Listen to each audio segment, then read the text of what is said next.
Hi, guys. Welcome back to another channeled message. As you may notice, this one's going to be another audio message. And you know what? The introvert in me is kind of liking this vibe. So, hands up, everybody, to audio clips.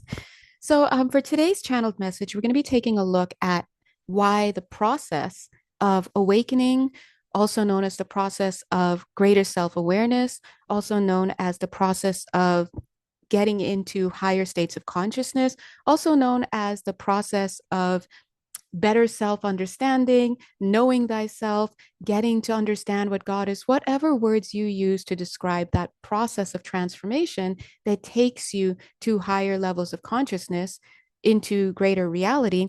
We're going to be taking a look at why that process is necessarily multidimensional. So I'm going to refer to that process as basically the process of understanding the self. What is the self at its highest, at its most real reflection, not reflection, but its most real reality? The self is oneness, right? It is the creator, it is source, it is all that is. So think about this idea of all that is. Literally, that means everything, all encompassing, right? It's everywhere, it's in everything, it is by which everything exists, right? It is existence itself, all of that. And in its most diminished, not even diminished, but let's say most focused, most crystallized, most dense, and maybe the best word here is most individuated sense, it is, well, the personality. It's you. For as far as you're concerned, it's the personality, because the personality is literally a reflection of uniqueness. But that uniqueness is actually one aspect of the whole. So when we talk about understanding the self, we come back to this idea of multidimensionality, and we understand that the self is multidimensional. And that means that it exists at every level of the field, every density, every, I don't know, along the spectrum, ranging from the individuated self, its most individuated and unique, all the way up to that state of oneness. Now, that is necessarily multidimensional. Okay. But first of all, I do want to remind you guys that one of the reasons why I'm really pushing myself to share more of the messages that I get, because I get messages all day, every day, but I don't necessarily share them so often. So I'm really pushing myself to show up a little bit more, or a lot more. It's more, a lot more for me, and to share what comes through, because and I've said this maybe once or twice before, but because to share is what we are hardwired to do. This is what we were created to do. We are an aspect of creation. And as an aspect of creation, one of our qualities is the ability to receive and to give away. And that's why giving and receiving are, in actuality, when viewed from the highest state of being, it is the same thing. Now, I just want to break that down very quickly. As an aspect of creation, in this case, you, the listener, you are a human being, right? You're a soul. You can, and there are many words to refer to you. But as an aspect of creation, you are an aspect of God, the creator. And so, therefore, you are in and of all that is, right? So, everything around you is you. You just don't recognize it because you are source having an individuated experience. And in order to have that individuated experience, you must believe that you are an individual. That is the mind wipe. That is the veil. That is the forgetting. That is the sleep, whatever it is. I like to refer to it as the hypothetical state, because there's reality where there's oneness and there's knowingness. It's just all knowing. There's one point perspective, and that's just isness. And then there is duality and all of the forms that precipitate from that, which is the hypothetical space. It is perception. All right. And so, because you are an aspect of creation, you are always, and I mean always, in a state of receiving. Receiving what? Flow, life force energy, light. You're always receiving. So, this is why it is real, it is factual and meaningful and substantial to say that in creation, everything that has been created by the creator has been given everything and denied nothing, because that is a quality of being in existence. So that's why we say that you're always receiving. But the thing is that another part of your another aspect of your creation is the ability to give.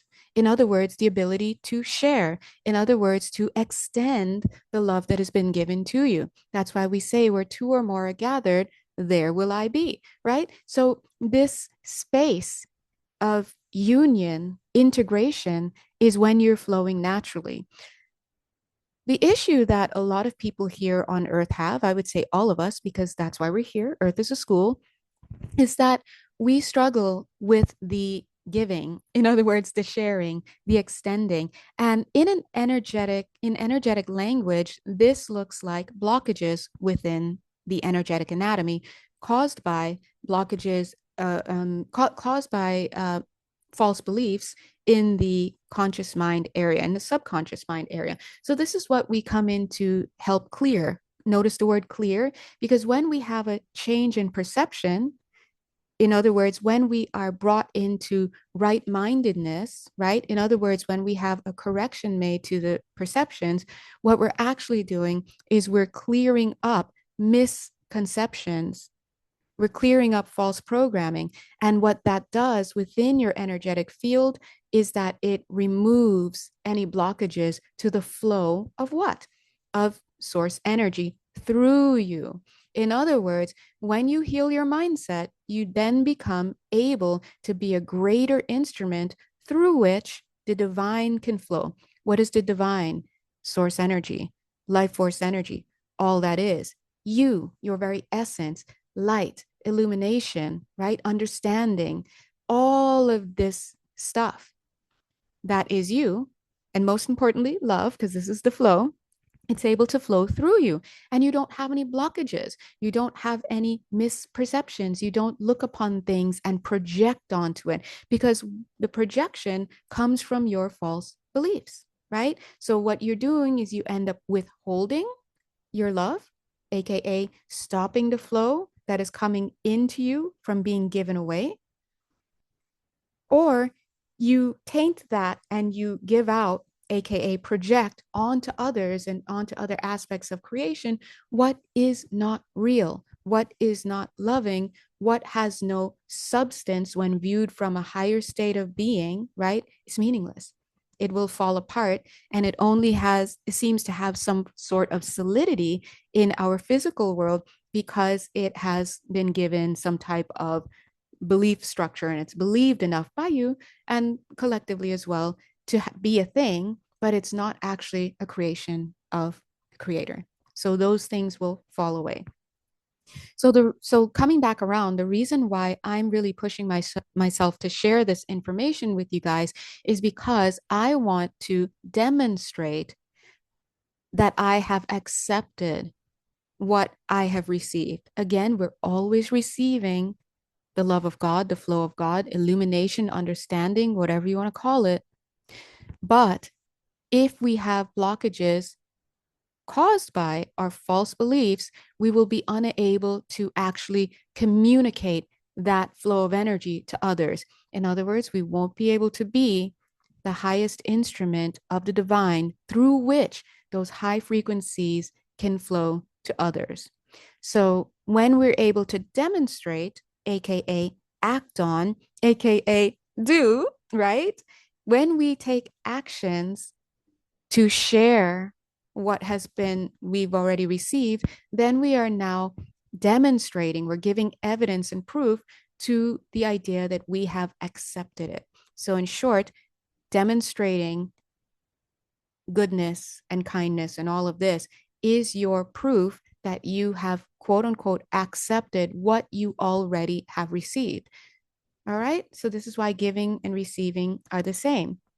Very quickly to demonstrate that concept, in one of the videos I just did on my channel, I don't remember which one, I told you guys about the metaphor of a glass. Think about a glass. A glass is clear, right?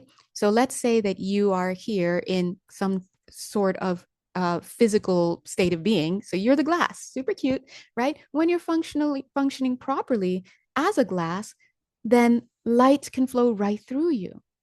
But if this glass is murky, or it's distorted in some way, the light that's flowing through the glass is not going to be able to pass through the glass. It's going to just stay and harbor in there, and possibly even be discolored and look weird based on the substance that's in the glass, based on the what the glass itself looks like and how oily or murky or dirty it is, right? And so it is your job as a super cute glass here in this physical space to tend to your energy field, which would be the glass, so that you can be an instrument through which light can continue to flow, because that is your natural state of being. You must allow energies to flow through you. And as long as you continue to harbor unloving beliefs or beliefs about yourself and about others that are out of alignment with the frequency of that high frequency light, you will create an obstruction or make an obstruction to it.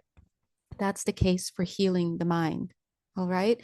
And so, just like a glass, if the glass is able to have light flow through it, then we can say, that glass has not only received the light, because clearly light is shining on the glass, but it was capable of giving it away, which is in alignment with the function of how a glass should work.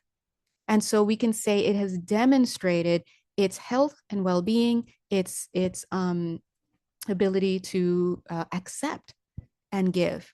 So be the glass, but also remember that you are not in reality a glass, because there is no glass, right? We spoke about this as well. There is no glass from where source is. Source, we are all source. But while you are in this individuated physical state, you can consider this idea of a glass, quote unquote, being a thing, right?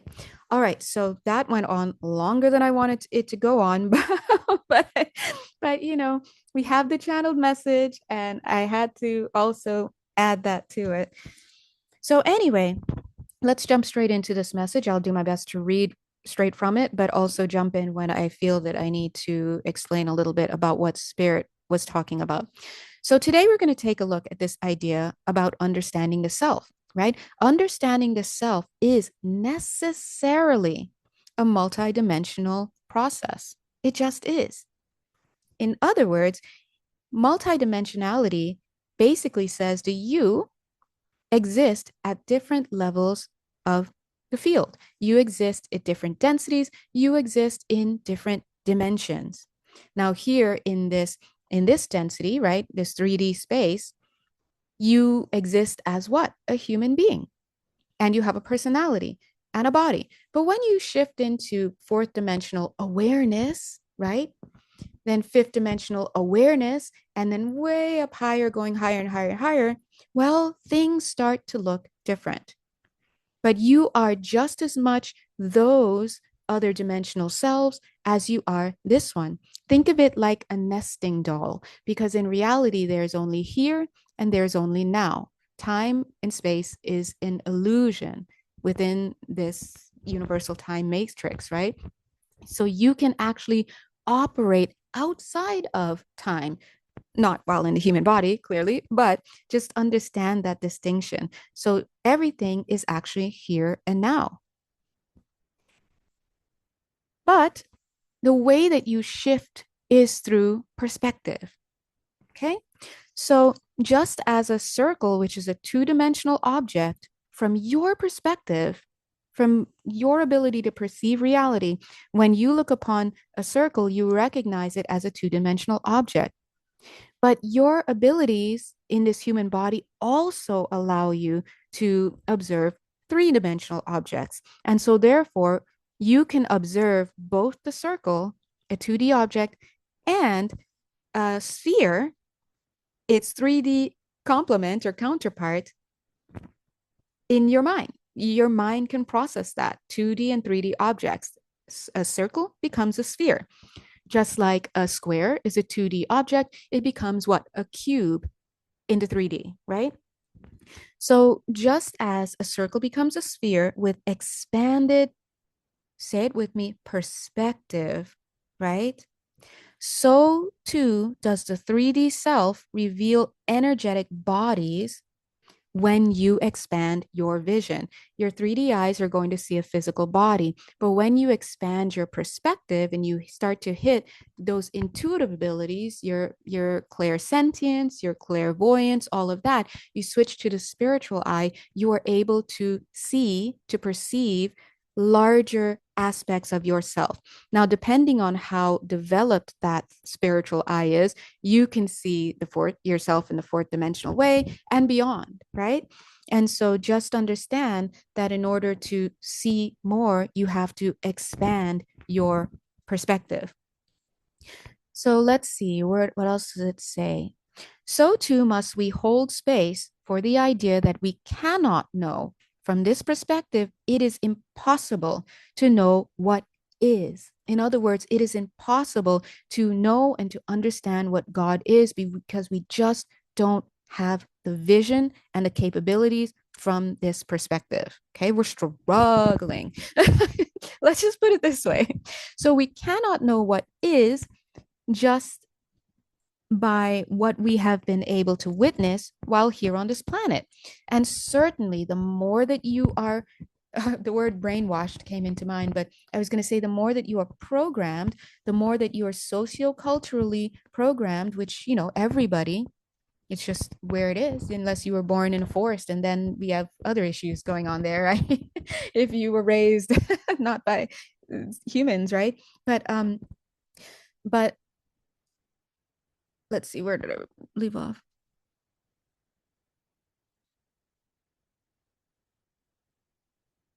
Yeah, so based on our learning, we are just able to see very limitedly, right? Okay, I had to find where I left off. It's all crammed in the margins here. Yeah, so all right, so where was I? Yes, so just as we must hold space for the idea that we cannot know what is simply because we have been able to witness. Wait, what am I saying?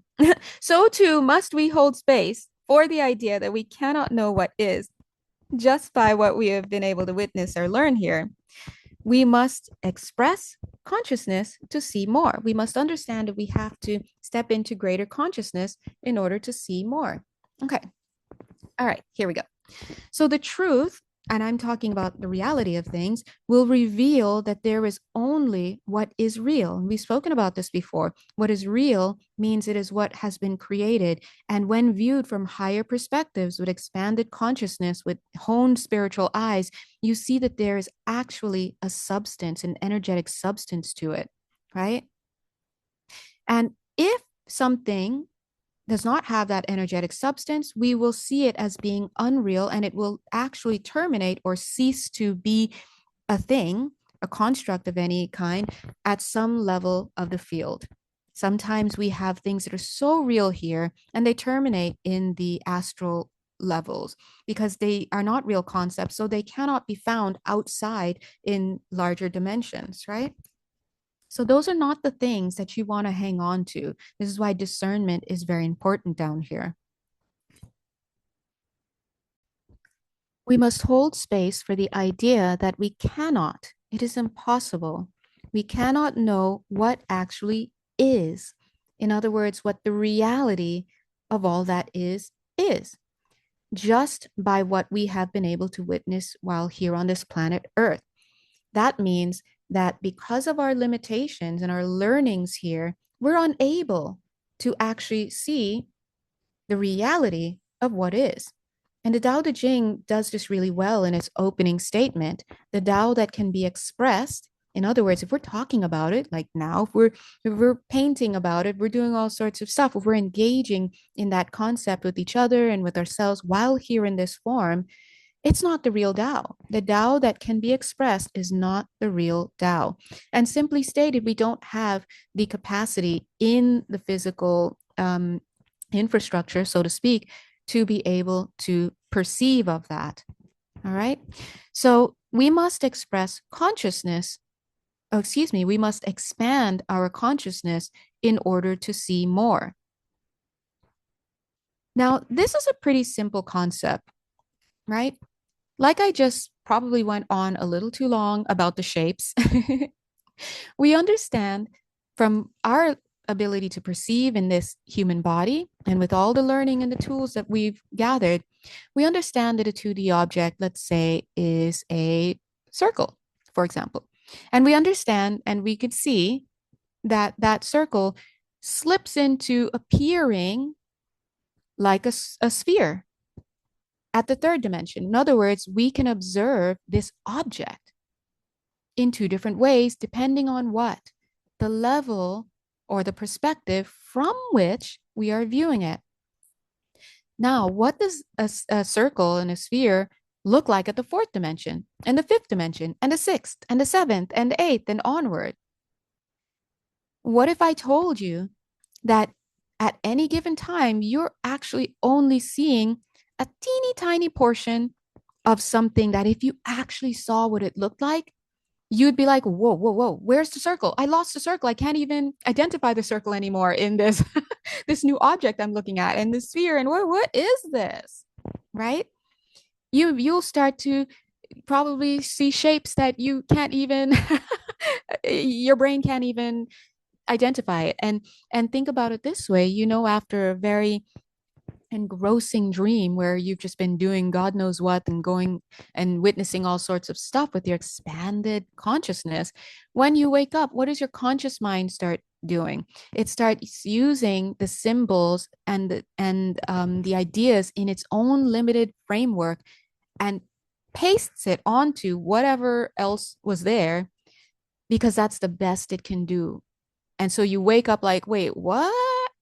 And you can't even begin to understand where you just were because the brain cannot conceive of it. It cannot process it, right? So we are working within limitation. So let's see. So the truth will actually reveal there's only what is real. In other words, there's only what God has created. In other words, there's only what has a certain energetic substance to it that allows it to exist everywhere. That's the divinity, that's the spirit, right? And everything else that lacks this quality is unreal, it's substanceless. So we may be engaging with the meaningless here in this world. We can call it man made learnings. Oh, a lot of these structures that we have here, they're not real either, but we will experience it because we believe it to be real. And so here in this level, we can engage with our own thoughts and beliefs. But best believe that if it is not something that is made in alignment with the creator, meaning the substance of love and light and illumination, and whatever that substance is, that fabric is, then it will terminate along some dimension. At some level of the field, it will terminate, meaning it will be dispelled. It will not be able to hold up against the reality. Because the higher up in frequency you go, the more real things get, the more vision you're able to see. And things start to make more sense. Things come together. It's like being able to see the tapestry more and more. And when you're in the tapestry and you're just one little piece of thread, you cannot even conceive. And I almost said consume. They're throwing that word in. You cannot even consume enough to see what part of the weaving you're in. You probably can't even see what color you're in, right? What color thread am I? Let alone to be able to conceive, let alone to even perceive and conceive, right? It's impossible. So you can't know. So anyway, we see this concept of expanded consciousness and expanded awareness and multidimensionality, right? Occurring throughout life often. So I'm going to give you 3 examples. So we can see this, for example, in our maturity process, where we see, from cute little babe, cute little baby, where everything is I. It's so I oriented that they can't even conceptualize this idea of mommy and daddy are a married couple or whatever. And well, now we're divorcing. And so it has nothing to do with you. It really has nothing to do with them, right? But they can't conceive of that because their sweet consciousness is only developed at that level, their brain functionings and such, to be about the I. But as we see, when we mature and we get older, we slip into more than the I. Then it becomes the you and me, and then it becomes we, and then it becomes a community, and continues to go to the greater good and to right. And then we start having this idea of being able to weigh the consequences and to know what quote unquote sacrifices to make and where to right make higher choices. This is the expansion of consciousness that we can recognize in our maturity process. And that's why we can also see when somebody has stopped growing emotionally, when as an adult they are expressing their emotions as a 2-year old, for example, right? So there is a maturation process. And so that's an example of how we can see this shifting, this expansion, right? Another example where we can see this concept is, let me check my notes. Oh yeah, okay. Um is in this idea of actions. So for example, if you go to 10 people and ask, "Hey, is murder wrong?" Chances are people will say yes. Yes, it is. It is because you are taking the life of another, let's say, being, right? Now, if your answer is yes, now why you say yes is going to start to differ because people are different. Some people will say, like, who are we to take the life? Or, well, yes, it is because I wouldn't want to be doing it. Or, yes, it is wrong to take lives because maybe you could be wrong about it. Maybe you judged wrongly. Another person will say, well, yes, it is because we're all aspects of creation and God made whatever their rationale is for arriving at a yes. And then also we have it emblazoned in the whole 10 commandments, thou shalt not kill, right? So long story short, everybody universally understands collectively, everybody, that killing is not a good thing to do. However, here we are also in a society where we have learnings and we start to expand and have different ideas and to develop different perspectives on this, right? So here we see again perspective shifting as we expand our consciousness and go through experiences. Well, what if somebody killed in self defense? What if somebody killed to defend their child? What if it was a life or death situation? What if, right? And in fact, the law in some laws in in the US, protection of property is not enough of a justification. Whereas in some states, maybe it is, right? You can kill somebody to defend your home, but in some states, if there's evidence that you could have run away and saved yourself, then you wouldn't have no justification if you're trying to say I was trying to protect my property, right? So you start to see these things take on. Then depending on how you shape the narrative, well, this it was a mother and her young child cornered by, and she killed this person. Of course, everyone's going to say, well, that was justified. Now, also, let's consider this idea of killing and taking the life of somebody in the name of quote unquote compassion. Let's say that someone is nearing their end of their life or they're suffering so much. Now we're having different thoughts, right? What about for those of you who are super nationalistic, right? If you're like, well, this is our country and we must kill in a name, right? Then you're going to have ideas about it, right? So, long story short, what seems like, what we tell our children, thou shalt not, right? It starts to shift as your consciousness expands. And I'm just going to give you the shortcut. Way up, there's no killing. Okay, don't do it. But while we're down here and we're in this artificial environment, right? And the guides are actually wanting me to add the reason why murder and all of that doesn't exist high up in the fields like that is because nobody wants to do it. They are healed in the mindset, so much so they've taken on so much light, so much frequency, so much truth, so much love, that even to conceive of doing something like that is so distasteful to them, because they understand deeper what life is. They understand it as a gift. They understand it in different ways than we can, right? And so that's why, when we're moving towards the light, we're finding other ways to handle things, right? And that's just part of the process. This is what we're here to kind of work through. And the third example of how this perspective can shift and expand, let's see, by the way, note to self, do not just scribble in the margins because you cannot read what you wrote. Hold on one sec, let me find it. Found it. Okay, the third one that I wrote down, great example of the shifting of perspectives as we grow and expand. It can be seen in how cultural concepts shift just by going into the next city. We talk about this on the channel often. What somebody could literally live and die for, pledge their allegiance to, you know, take vows and oaths to, and continue family legacies and lineages, and invest their money and time and every resources into, and even break friendships over whatever that belief is, that they can do all of that for.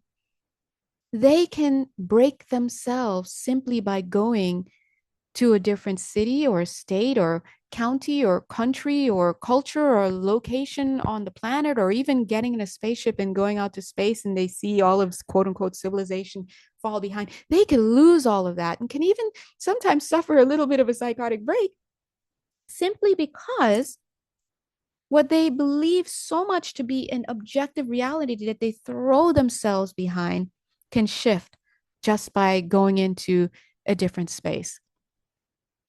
This is why that saying, what is it?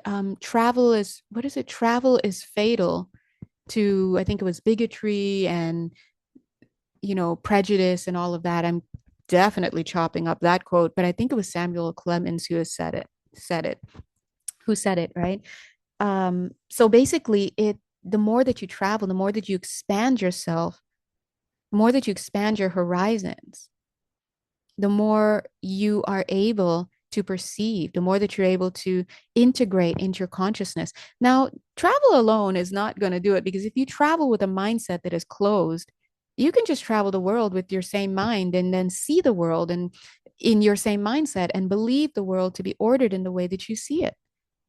But if you have open mindedness and a willingness to shift and to integrate and to transform and to transmute and to release and to take on and to, you know, grow, then you will definitely notice a maturation that comes from that process. You will see your perspectives shifting. So we just looked at three examples where things take on a different shape, a different ideology, a different sense of reality, simply by way of us moving through it, whether it's moving through a space, whether it's moving through the age with our experience, right? Or even moving through, our mindset about our opinions about stuff by based on what we witness in society. So you see that actually to understand the self, it is super multidimensional. It's super multidimensional. So, given all of this, our guides, our channeling guides, and our spirit teams, and our higher selves, and just the part of us that really wants to grow, literally asks us, how can you judge? How is it possible that someone can judge, given that you just don't know and you cannot know?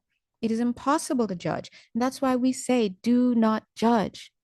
You cannot judge others because you can't even see beyond your own consciousness. How can you judge and how can you justify certain actions that even you take in your day? Because if you're judging others, trust me, you're judging yourself 10 times more. Because if you were not self-judging, you would not have that quality to you to then judge outside of you, right?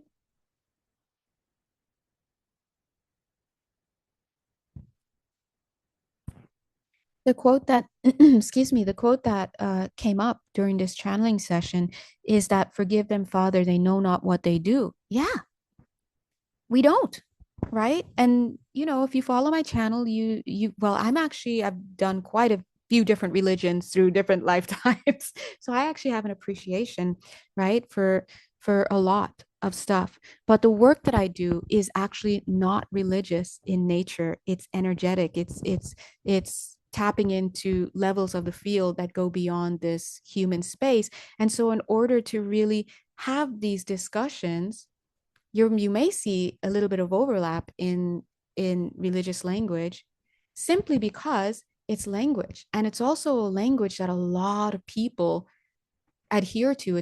These are concepts a lot of people adhere to, and so we use the language that is here in order to communicate at best, right? So if people are, for example, we talked about the circles and the circles and the spheres. If you're working with a society that can only perceive of circles and spheres because that is the level of their ability to conceive at the time, then if an energy is trying to come in, but it's not a circle, it's not a sphere, it's actually some concept that we cannot yet conceive of, it must break itself down into ways that we can at least hear it out, mull it over for a couple lifetimes, right? And so then the language that will be used will be placed in terms of circles and spheres. The same way that if you were to look at a pyramid with your 3D eyes, you're just going to see what's above ground. And you're going to see this, pyramid structure. But when you look at what it actually looks like in multidimensional ways, it's probably a different shape altogether, right? So let's just understand that the language that we use, the discourse that we use, has to be distilled to look um, at the most basic, I guess, foundational concepts, right?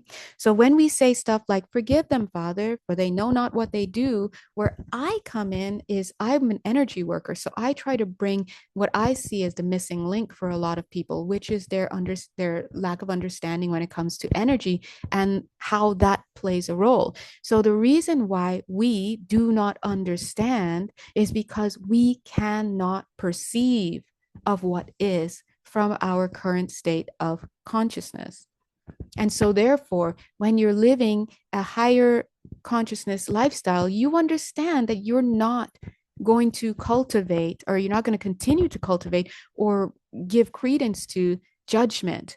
You start to understand that judgment is better to be replaced by discernment. And discernment is understood as the ability to identify that which has value slash substance slash reality slash high frequency slash creativity behind it. That which is real, you want to identify that so that you can distinguish it from what is unreal. And the way that you do that in terms of the body is you get that heart chakra up and going. The more that you evolve, the more you will realize that you have to have the heart chakra open and functioning and unified with this mind, the heart mind, right? You have to have coherence going on. So this is us working towards that and kind of like putting puzzle pieces together. And if you listen to the work that I do, then you're most likely still in the process, like I am, because we always teach what we need to learn, right? Don't follow people who say they've already done it. We're all here helping each other to learn as we receive, right? And yeah, if you're following, then you're likely in the same process of dismantling what is not real. And the only way that you do that is that you turn your eye away from it and you call in what is real. What is actually real. And to do that, you have to go inward and establish that connection with yourself. right? Could be a little bit stressful at times because it's going to definitely conflict with what you're seeing and hearing in your world and what a lot of people are still um, adhering to. But if it is your will, and a lot of you who follow my channel, if not all of you, do have a service contract in your soul's curriculum, you want to be of service to others. And you may not understand what that means at this conscious mind level, but best believe it, you know what it means at a higher level of your field. You know what it is. Then you understand that you have to do this for yourself first. You have to heal your mindset so that you can share it. Because if you can't even be a vibrational match to these frequencies, these truths that are coming through from higher states of consciousness, how could it even flow through you? It's here for you. We've all received it, but you have to tune in. You have to click in to it. And you do this by going inward and following your own guidance to healing your mindset. And then it can flow through you and you can be made an instrument of God's peace. That's another set of religious languages I just think is absolutely beautiful, right? We hear this all the time. Lord, make me an instrument of your peace. Energetically speaking, this is me, your friendly local energy reader, letting you know what that means is that you are asking spirit to help you heal your mindset so that you can clear the blockages that are in your mindset and resultingly in your energetic field, your energetic anatomy, and resultingly being made manifest in your physical world around you. You're asking them to heal your mindset so that you can be in alignment with source, which is your natural designation. So return me back to my natural self. Help me to dispel all this craziness. Because what we thinking, God? What are we thinking, right? So that's what you're asking. And when that starts to happen, you overflow because it's flowing right through you. If you're a beautiful channel slash pipe, let's go with the plumbing. If you're a pipe here on this planet, if you're clogged, there's no water flowing through you at all. So how could people drink or eat or take shower, whatever people are doing with the water that you share? You have to unplug first, unclog first, and then it can flow through you.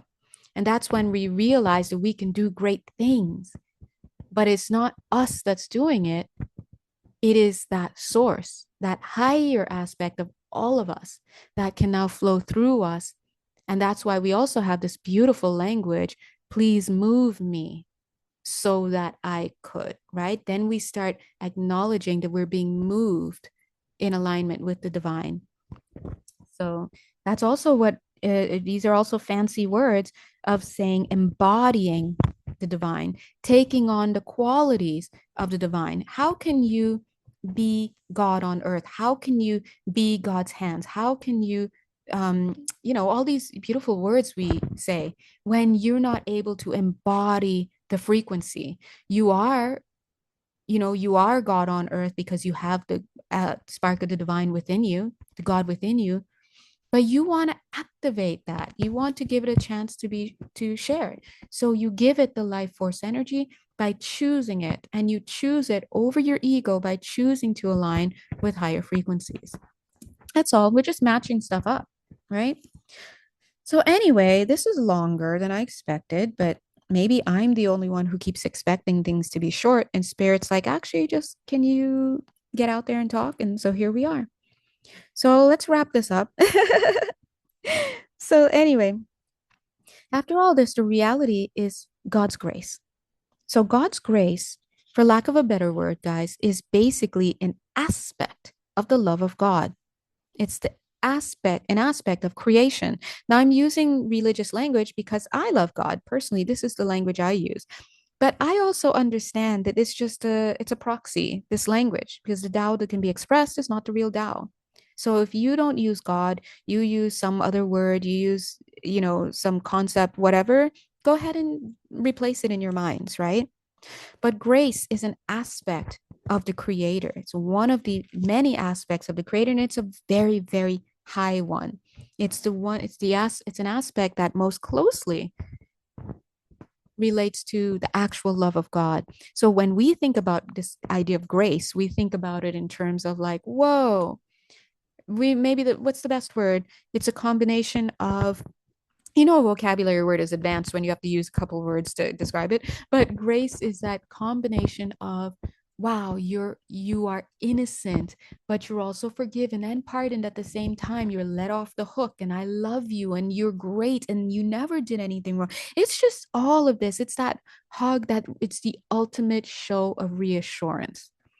But it goes beyond these flaky ideas of pardoning and forgiveness, because for those two concepts, there has to be an idea that you did something wrong to begin with in order that you had to be forgiven or pardoned. But no, I'm going to let you know those are concepts that don't exist in God's mind, because God, the creator, whatever source, the original template, whatever you want to call it, all that is, there is no such thing as those, because you are an aspect of God, and so you cannot do wrong. So if you're here experiencing wrong, then we have to understand that there's more for us to learn to understand why both of those are true, and why you are actually innocent and none of this is real.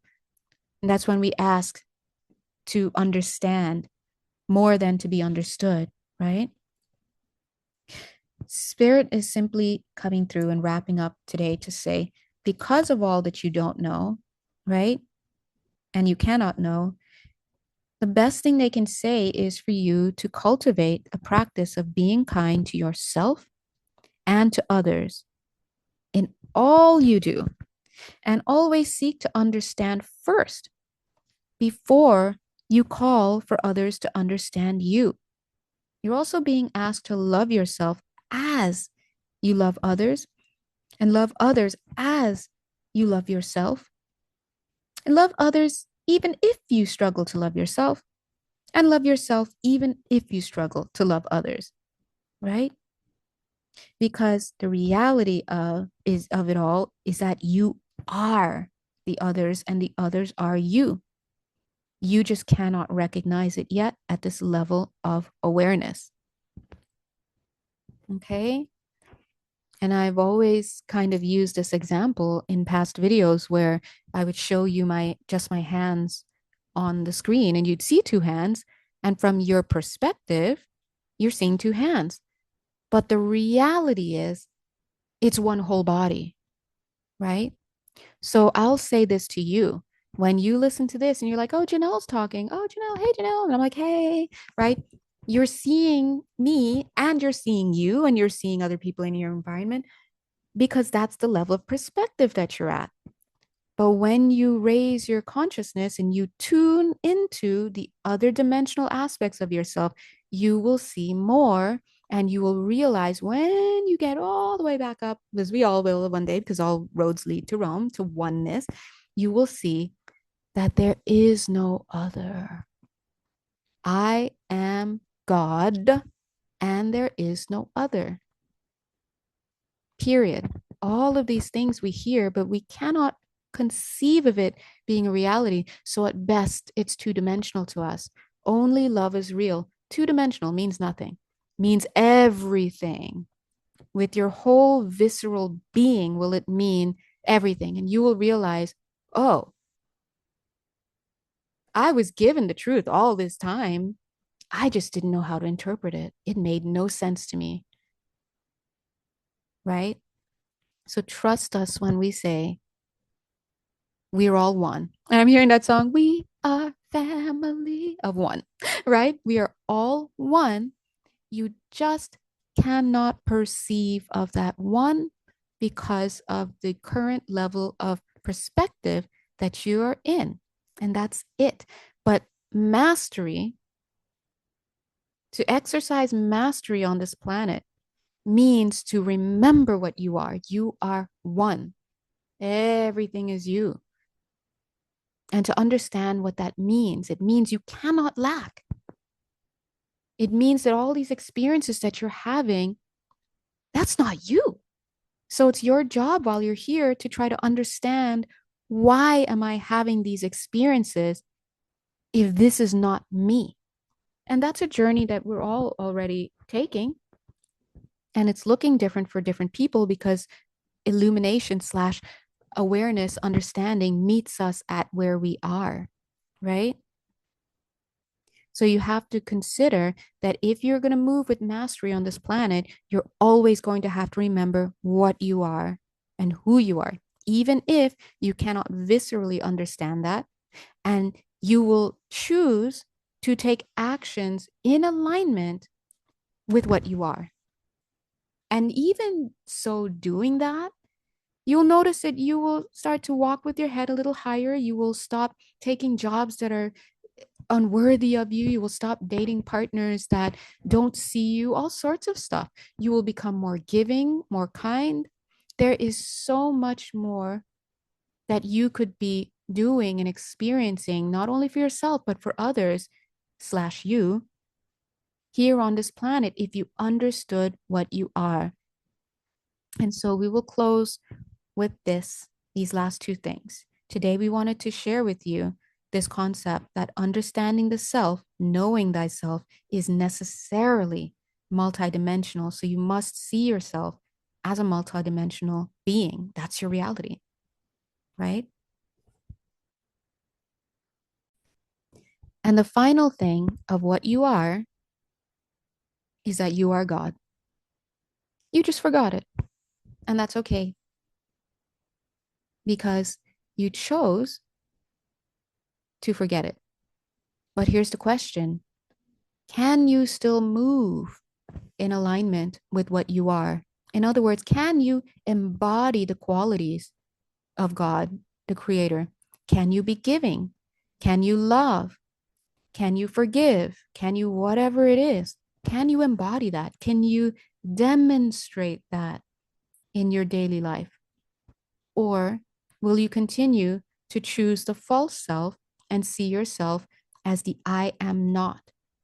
Whether that's I'm a victim, I'm a loser, I'm the supreme God and I'm even over God, whatever it is. Whatever it is that you choose, just understand that you're either choosing the path of reality or you're choosing to play around a little bit more in the path of unreality. But because you're on this physical plane, so will you experience the manifestations of your beliefs. So choose wisely when it comes to your identity. Your self concept is important. Okay. So I'm going to leave that here. I don't know how long that was. And I'm going to stop apologizing for it because Spirit is out here like, can you just deliver the message? And I'm rebelling because I want it to be perfect and short and nice and quick, but it is what it is. All right. So if you guys would like to work more closely with me, we do it all here. So just reach out. You can find me on my Etsy page. And until then, God bless you. You bless you and be kind to others and yourself. Mwah. Bye. Love you.